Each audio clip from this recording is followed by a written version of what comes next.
Hey, let's do a review of the Hirogen Holoship. Hirogen. I believe they pronounced it Hirogen. It's a holoship, which of course means that it's designed to have holographics on board, like the holodeck. It's one big holodeck for the most part.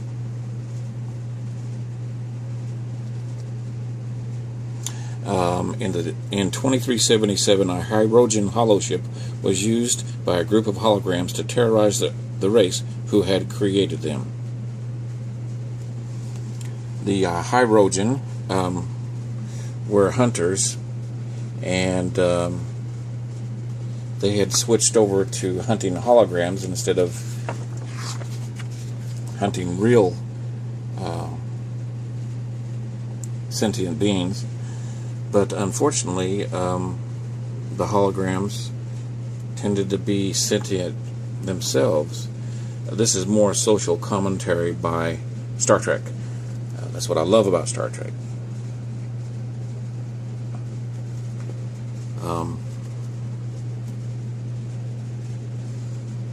These ships were tough, the magazine says. Look at that graphic. That's a very nice graphic. Thank you, Eaglemoss. Here's some information. By the 24th century, the Hirogen never had a home planet, and they spent most of their lives on vessels searching for prey. They used a vast subspace relay network, which was over 100,000 years old, to communicate between ships. The communication range of the network extended all the way to the edges of the Alpha Quadrant, and it was powered by artificial quantum singularities. Artificial quantum singularities. I think the Romulan warbirds were powered by it. And then here we've got designer Robert Blackman. He was talking about the costumes.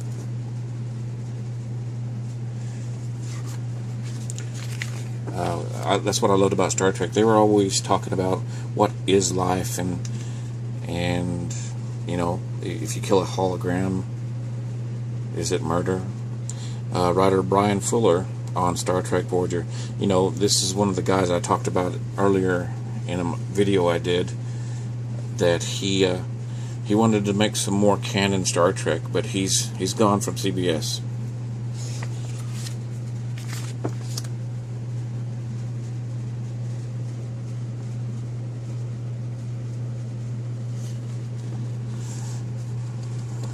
They talk about some of his writings. He wrote a lot for Voyager, for Star Trek.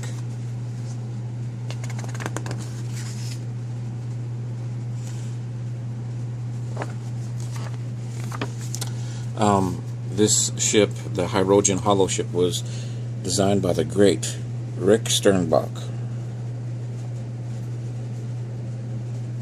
In the episodes Voyager Flesh and Blood Part 1 and Part 2.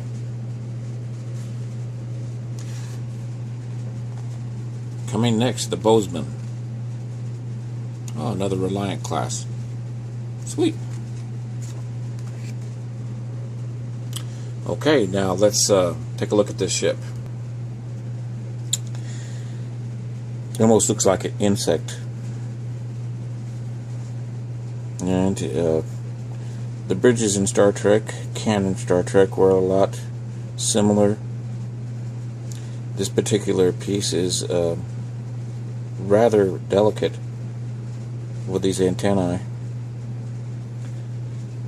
Let's get some focus. That's what I need, is focus.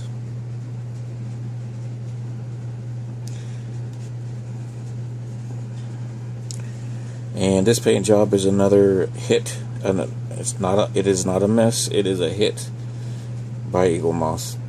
Look at that. I wouldn't call that Aztecing necessarily, almost camo pattern. Not that it needed it. These ships had a stealth mode.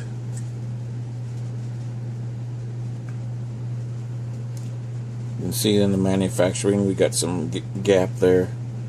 It's not matched up quite right.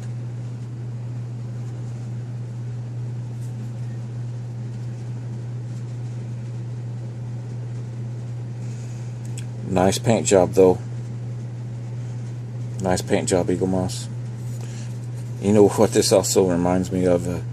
The Hawk from Space 1999, does it not? Hold on, I'll get it.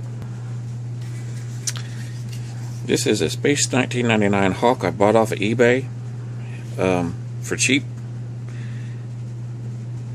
I'm going to redo it, but check it out. There are some similarities. I mean, after thousands of Starship designs, there's going to be similarities. Anyway, like I said, I'm going to take this and overhaul it. I've got the other engine. I just, before I put it all back together, I'm going to strip the kit and put a fresh paint job on. I don't know why they painted it gold, but I'd say this is a hit with Eaglemoss. And where else are you going to get all these different ships from canon Star Trek? I've got some from the Kelvin timeline that were with the subscription, but I'll take a look at those one of these days too. I've got a lot. I've got some I haven't even opened up because I just haven't had time. And why not review them when I open them up? But these are new. These just arrived. This one and another one.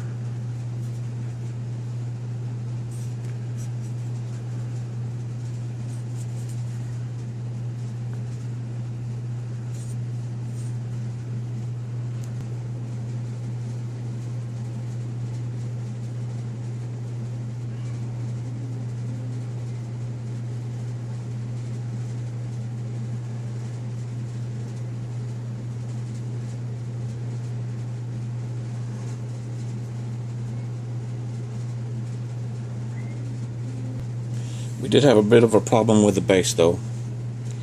The base is loose. A little bit of hot glue in that will fix that right up.